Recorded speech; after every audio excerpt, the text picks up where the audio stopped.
Let's go.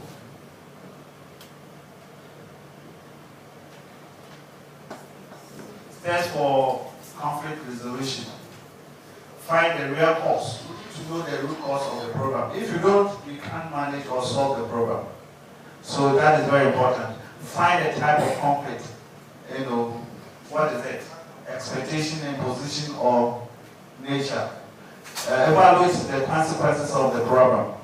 You know, make sure the effect of the problem is managed in a way that it will not degenerate into something else.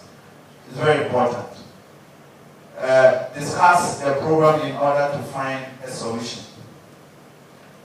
You are making sure that the group is strong so that when issue comes and they are solving, you know, we need to find appropriate or good solution to the problem. You know, don't just scratch on the surface and you think that is done. No. Managing conflicts. Differences in views and opinions per se do not indicate conflict.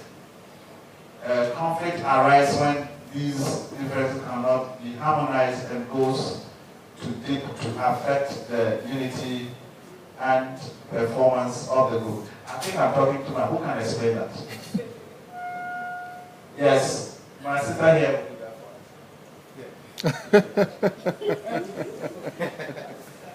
I'm here. Managing conflict. Differences in views.